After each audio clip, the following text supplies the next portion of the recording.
Now, here at Miami Temple, because it's Frank's Sabbath and because we love you and we love each other, we love to share the love, so we're going to do what we do best. Just turn to your neighbor, say to that person, I would have been the most beautiful person here today if you were not here. Go right ahead.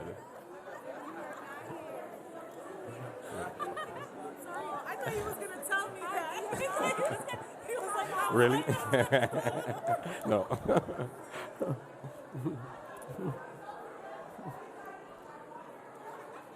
I'm sorry, I'm not.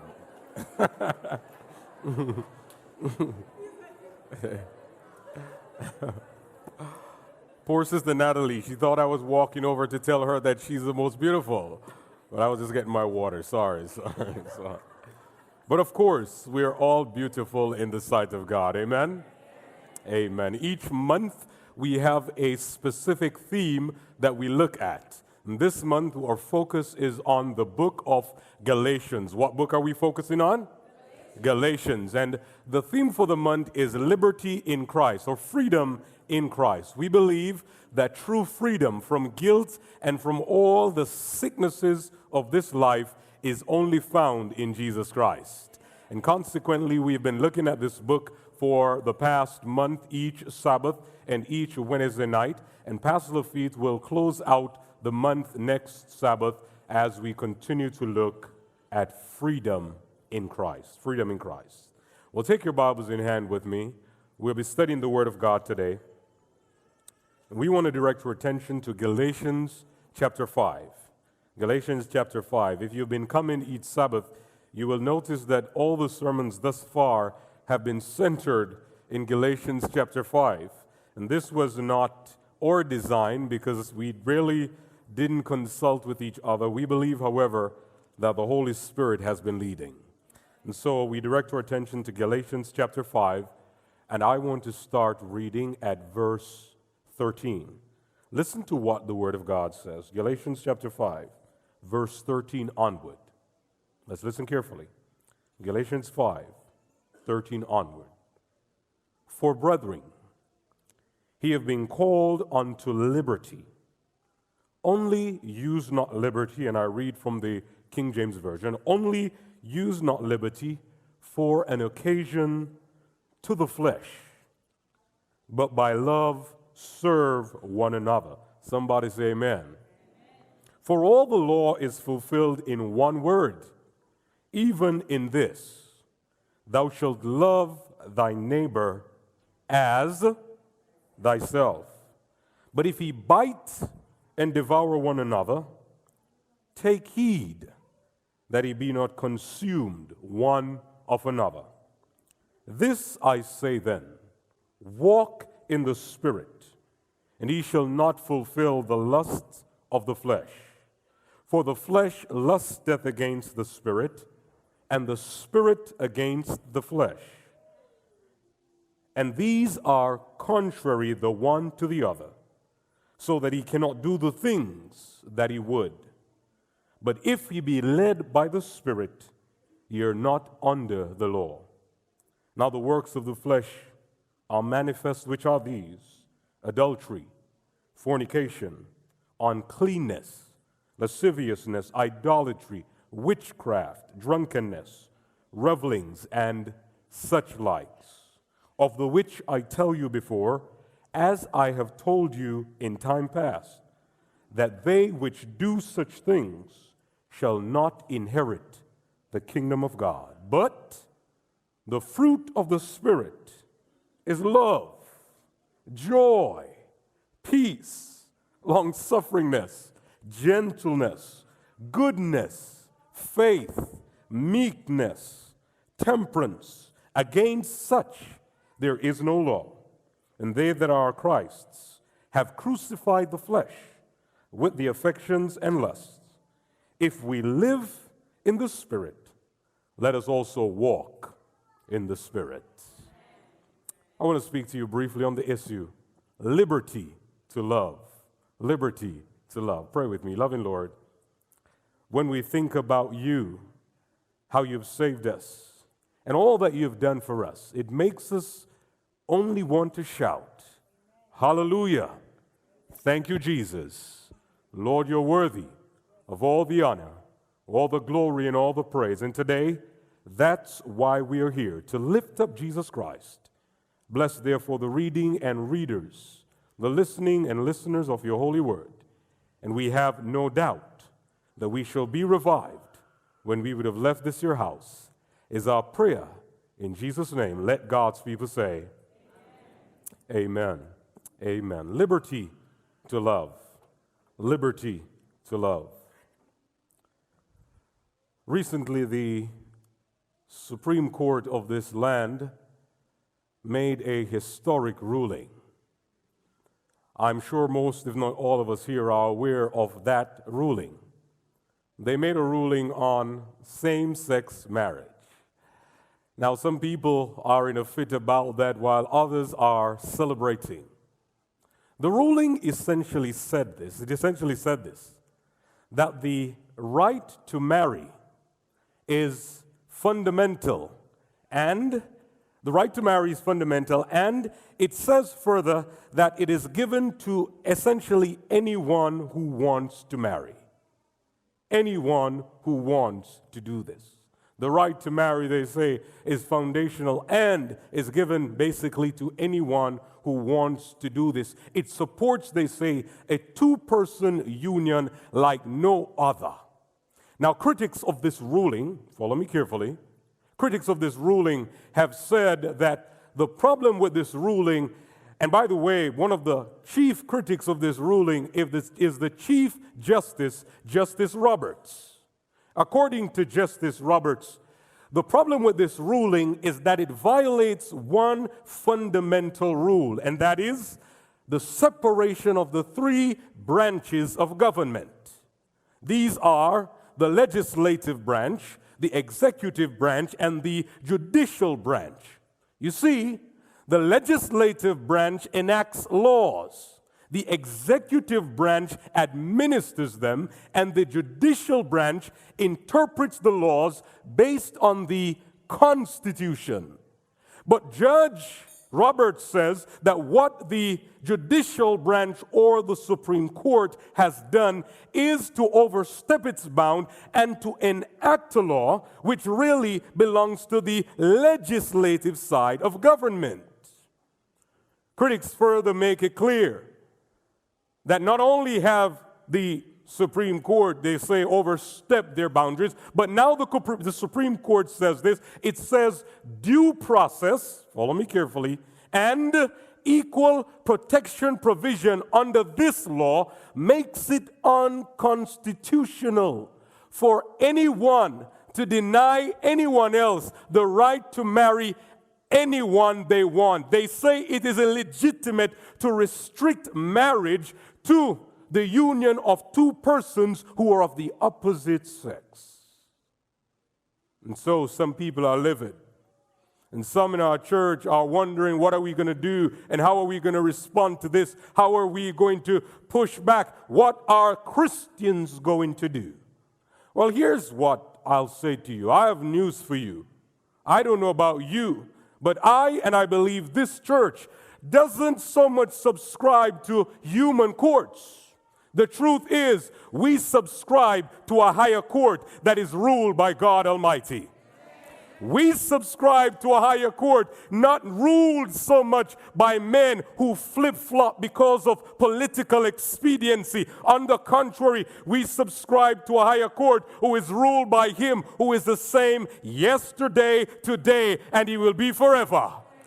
We subscribe to a court, beloved, that is not ruled by the constitution of this world, but by a heavenly and universal constitution written by the Lamb that was slain from the foundations of the world. We don't subscribe to the laws of such men and those who want to impose them on us. On the contrary, we subscribe to the Bible, which is thus said the Lord, the Word of God, which is still stronger than any two-edged sword, and we therefore declare that in situations like these, we must obey God rather than man.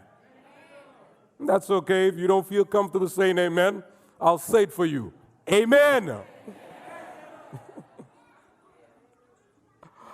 This concept, my friends, of liberty to love or freedom to do whatever you want to do is not anything new in human history. Do you think it is? This concept of freedom to do whatever you want, liberty to love whoever you want, whenever you want, however you want, is not new in human history. On the contrary, it's a consistent feature in the cycle of humanity. And the Apostle Paul had to deal with this, which is why he wrote the book of Galatians. And when he wrote the book of Galatians, he challenged this. But what I like about the book of Galatians is that this book is a theological masterpiece. In this book, Paul presents some very beautiful concepts. Take, for example, Galatians chapter 1, verse 3 and 4, and Galatians chapter 2, verse 20, where Paul talks about the love of God. In chapter 1, verse 3 and 4, he says, "Grace unto you and peace from God the Father and from our Lord Jesus Christ, who gave himself for our sins to deliver us from this present evil world." When Paul wrote that, he said his world back then was evil. And now we can say that our world is still evil. But notice what he says. Jesus gave himself to deliver you and to deliver me from sin. I wish somebody would say amen. And then he says in Galatians chapter 2, verse 20, "I am crucified with Christ. Nevertheless, I live. Yet not I, but Christ liveth in me. And the life that I live, I now live by the faith of the Son of God, who loved me and gave himself for me." Let me tell you something. If you don't love me, that's all right. Jesus loves me. Jesus gave himself for me. And that's why I tell people that I was sinking deep in sin, far from the peaceful shore, very deeply stained within, sinking to rise no more. Oh, but the master of the sea heard my despairing cry. From the water he lifted me. Now safe am I, and I say today, love lifted me. Jesus loved me. And that's enough for me. But look again at this other concept that he presents. He presents in chapter 2, verse 16 and chapter 5, verse 4, the concept of justification. And this concept is radical. In chapter 2, verse 16, he says, "For by the works of the law shall no flesh be justified." Then he says in chapter 5, verse 4, "Christ is made of none effect unto you, whosoever of you is justified by the law."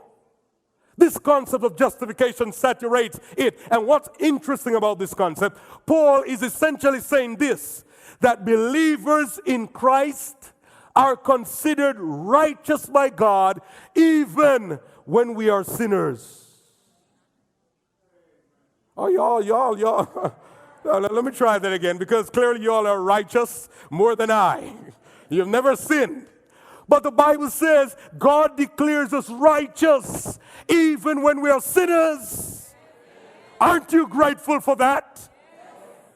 You sinned yesterday, maybe even this morning. Maybe even right now. But God looks at you and he says, you are declared righteous. And the question is, how can God do this? Well, one writer puts it this way. She says, if you give yourself to Jesus and accept him as your Savior, then sinful as your life may have been, you are accounted for his sake, you are accounted righteous. Then she says, Christ's character stands in place of your character, and you are accepted before God just as if you had never sinned. Oh, come on, somebody say amen. When you are in Christ, it's like you've never sinned. And you know what? I thank God for that, because I know that I'm the chiefest of sinners. But I thank God that in Jesus, I stand before God just like I had never sinned. But then there's another concept that's prominent in Galatians, and this one is found in the same chapter 2, verse 16, and 5, verse 4, where Paul says, "For by the works of the law shall no man be justified." And he says, "Christ is become of no effect unto you, whosoever of you is justified by the law." This is a concept of salvation by works. In other words, they thought that their good works made them eligible for salvation.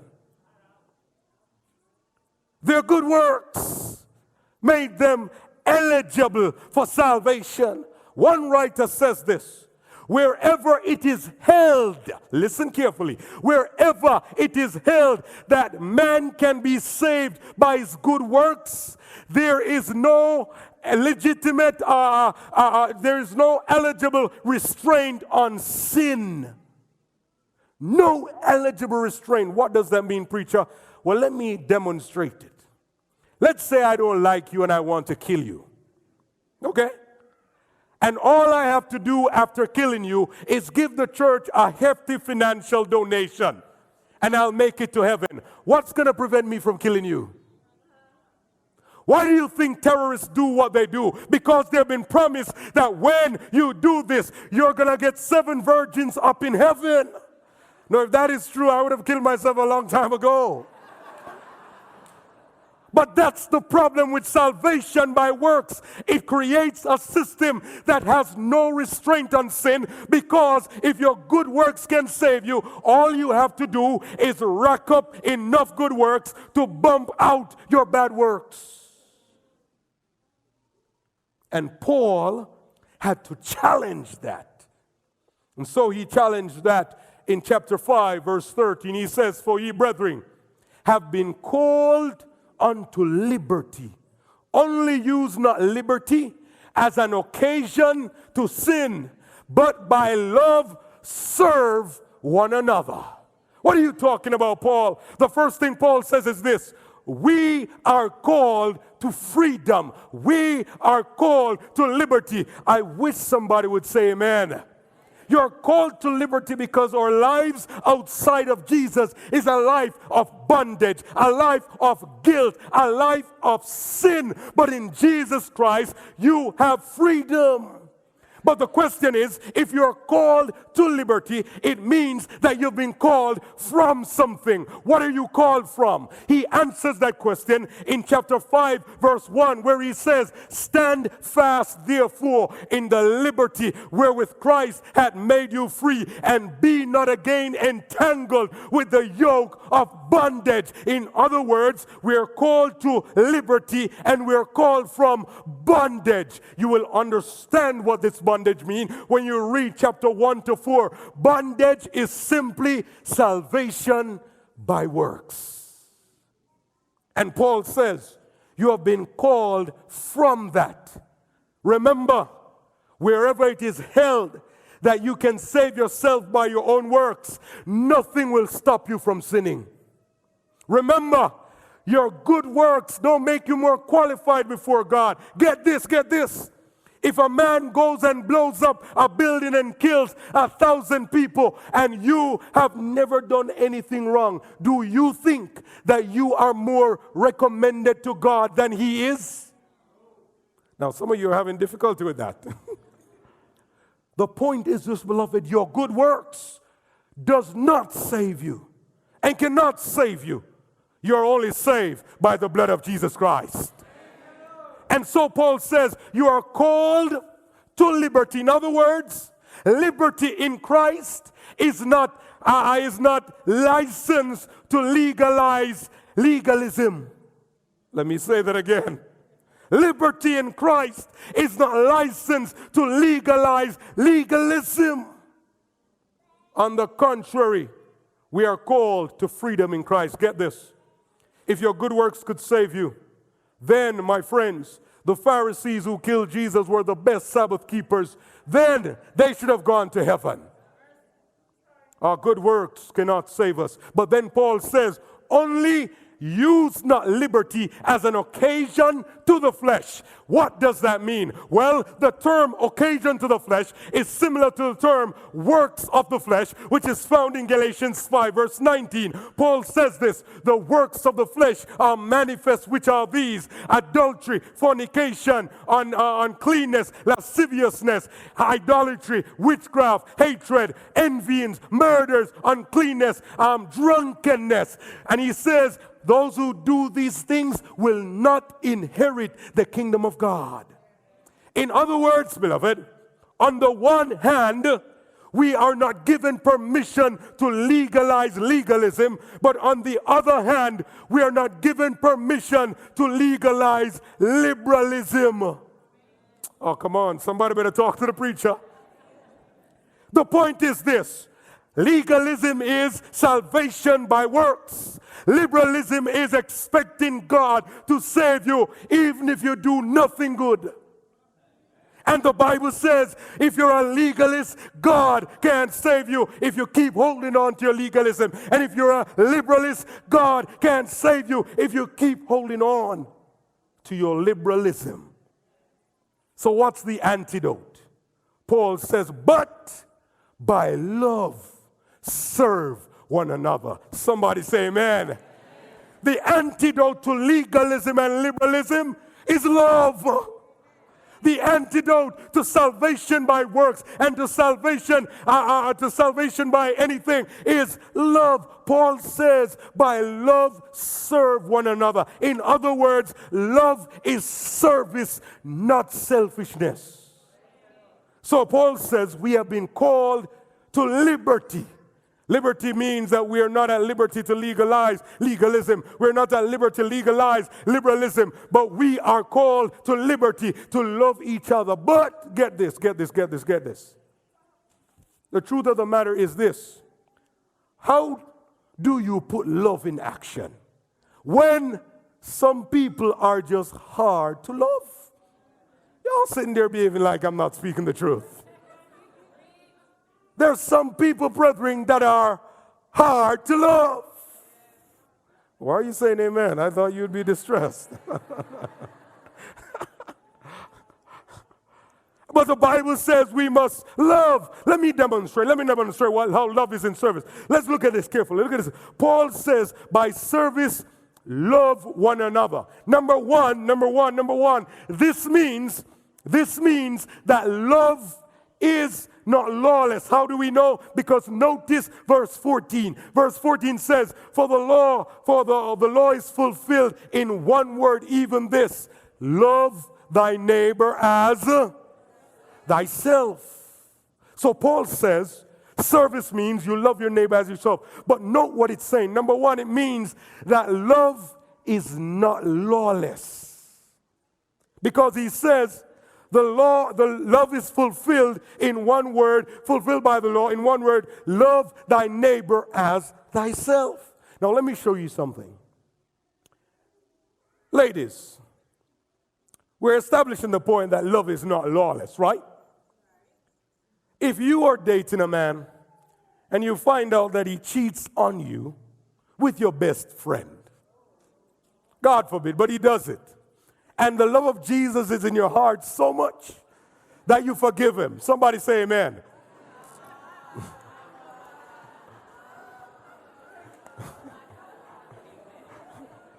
I hear the gentleman saying amen. But listen to this. Paul says, by love fulfill the law, meaning the law is not, love is not lawless. If you forgive that man, do you forgive him to cheat on you again? No.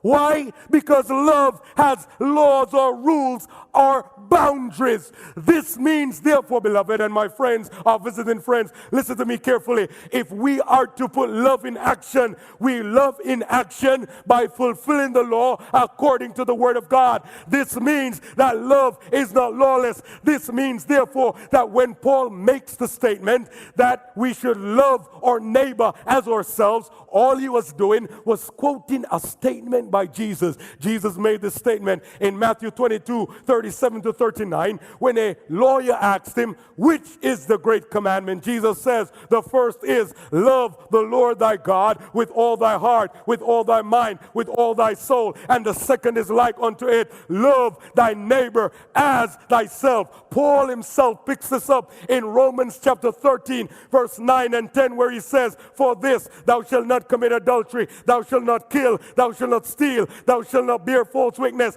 thou shalt not covet. And if it be any other way, the law be summed up in any one commandment, it is this, love thy neighbor as thyself. Verse 10 says, for love works no ill towards its neighbor. Therefore, love is the fulfilling of the law. This means, therefore, my friends, that God's 10 commandments are still binding on us. The first one says, thou shalt have no other gods before me. The second one says, don't bow down and worship them. The third one says, don't take the Lord's name in vain. The fourth one says, remember the Sabbath day to keep it holy. 6 days shalt thou labor and do all thy works, but the seventh day is the Sabbath of the Lord thy God. In it thou shalt do no work, thou nor thy son, nor thy daughter, thy manservant, nor thy maidservant, nor thy cattle, nor thy stranger that is within thy gates. The fifth one says, honor your father and your mother. The sixth one says, thou shalt not kill. The seventh,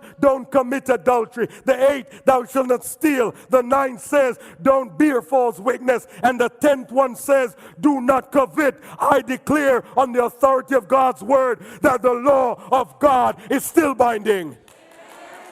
And Paul says, how do you fulfill love? By keeping the law. That's what the risk. Let me read it for you, because if you don't believe me, I want to read it for you. Let me read it for you. Let's go there. Galatians chapter 5 says it. Galatians chapter 5. Look at what it says. Galatians chapter 5. Look at what it says.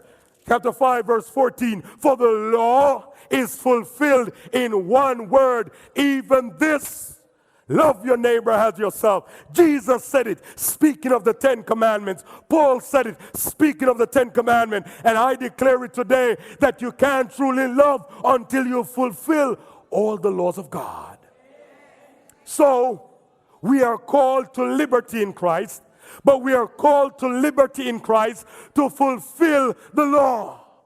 But I'm telling you that there's some people who are hard to love, especially if they're legalists. Always telling you how you are wrong and they are right. They're bigoted. They're nasty. They're hateful. They do things that are un-Christ-like and call themselves Christians. And my tendency is to want to strangle such a one and kill them. But if I do that, I would have broken the law. I would have been a liberal doing my own thing. Or take, for example, young ladies, a young man come to you and say, if you love me, you will sleep with me, and he's not your husband. What you need to tell that boy is, get thee behind me, Satan, and don't push.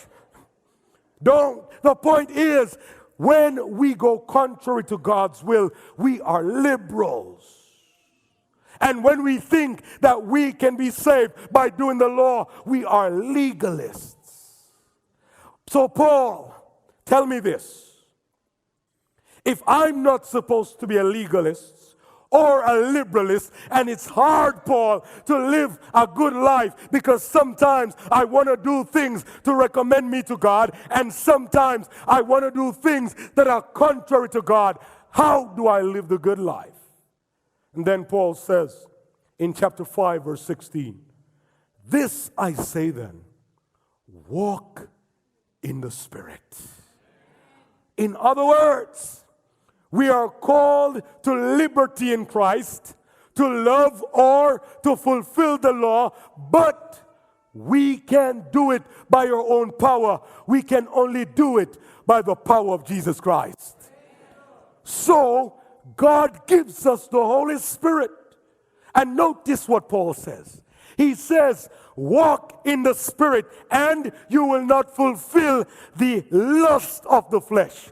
That terminology, lust of the flesh, is another word for liberalism, where we do anything we want. You see, the Galatians were not Jews. They didn't know so much about the ceremonial law and the 10 Commandments as the Jews knew about it. What they were used to was a life that was after the flesh. So they were involved in adultery. They were involved in murderings, killings, and all these things. And Paul says, if you walk in the Spirit, you won't be a liberal.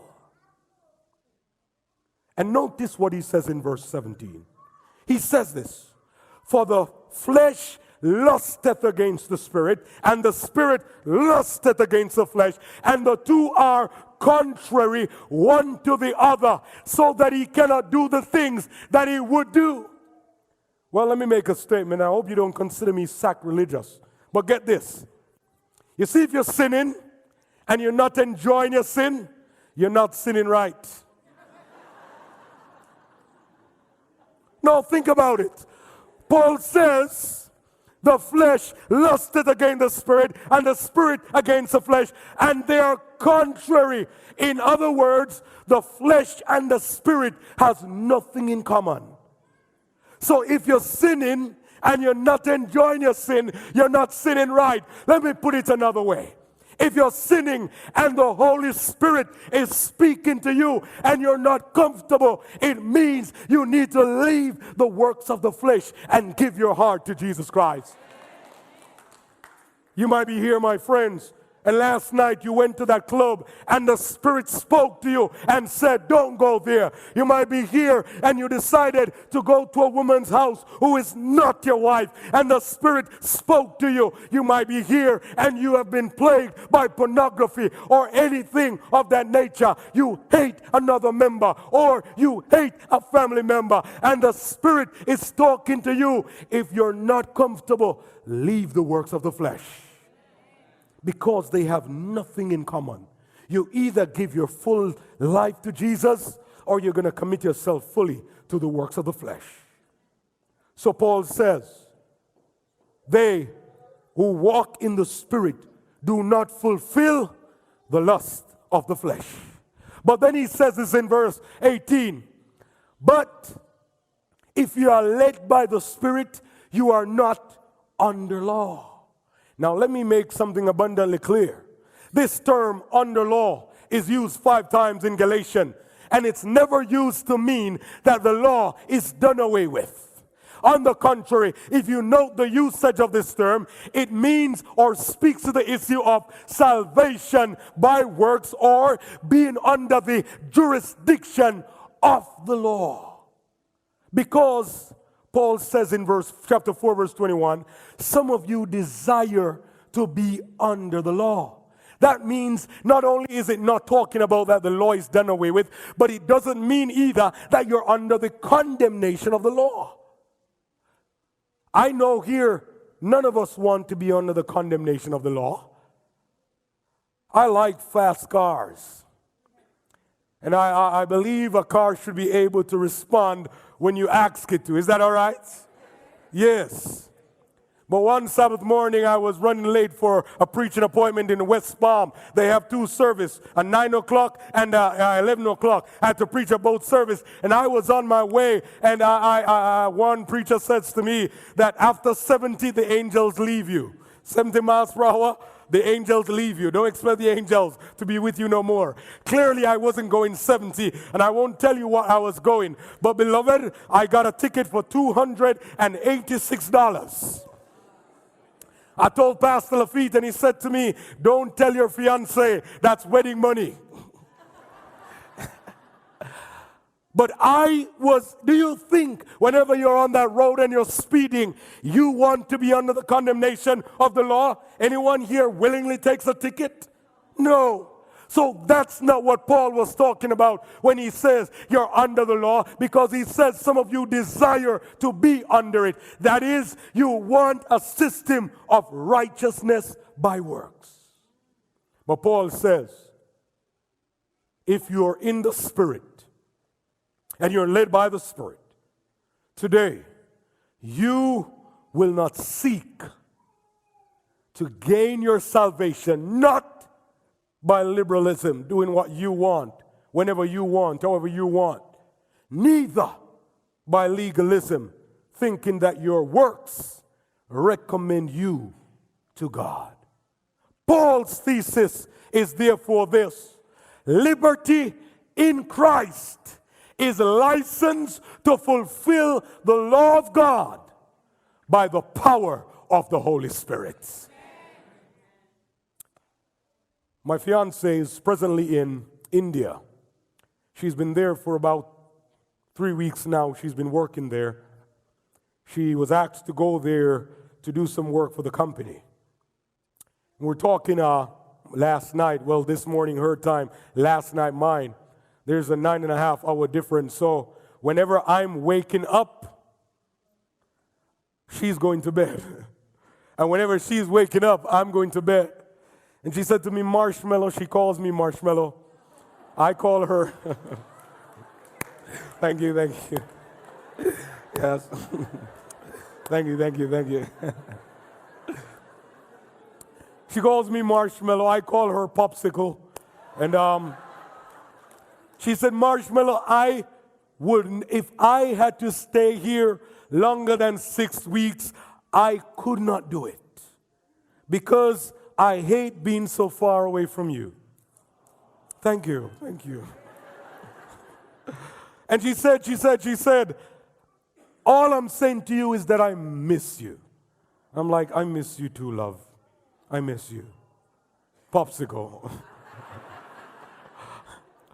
And, you know, we're planning on getting married later on this year. And as you plan the marriage and all of these things, by the way, my philosophy is let the lady plan the wedding, you just show up, because it's a headache. You know, drama. But as we're planning all of this, our counselor one day asked us about roles and responsibility. Now I'm a gourmet chef, hands down. I'm not asking any of you. I can cook. But I don't like to go in the kitchen. I don't cook. So we were trying to define our roles and our responsibilities. You know where this is going, right? In any event, we've come to a decision. You don't need to know what it is. But if I insisted that I was going to write out a list of rules that she must do this, and she must do this, and if you don't do it, these are the consequences, what kind of relationship would that be? It reminds me of the story of a man and a woman who got married. And the man gave the woman a list of things to do. And the story says she did it, but she was unhappy. Clearly, she was not like these liberal ladies today who would say, bump that, moving right along. She did it. But then that husband died, praise be to God. And she got married a second time. And unlike the first marriage, she was now very happy. And one day while doing some cleaning, she found a list that her first husband had given to her. And as she read over the list, she started weeping. Because she realized that she was doing the very same things for her second husband. Not because he demanded it, but because they loved each other. Oh, my friends, God doesn't want you to save yourself, because you can't. God doesn't want you to live a loose life or a liberal life, because it would only work out to your destruction. But if His Spirit is in your life today, you can fulfill His laws. And you will have that saving relationship with Him, because liberty in Christ is license to fulfill the law of God, not by your power, but by the Spirit of God. Today, my friends, we're going to have a demonstration in the watery grave of baptism of someone who has found liberty in Jesus Christ. And as we have that demonstration, as they come, I want to pray for someone today. Because my friends, God's Holy Spirit is speaking to you even right now. You're called to liberty. You're called to fulfill God's law. But you're called to fulfill God's law by the Spirit's power. I know the Spirit is speaking to someone right now. You've been living life your way. You've been doing things how you want. Why not give yourself to Jesus so that He can save you from sin?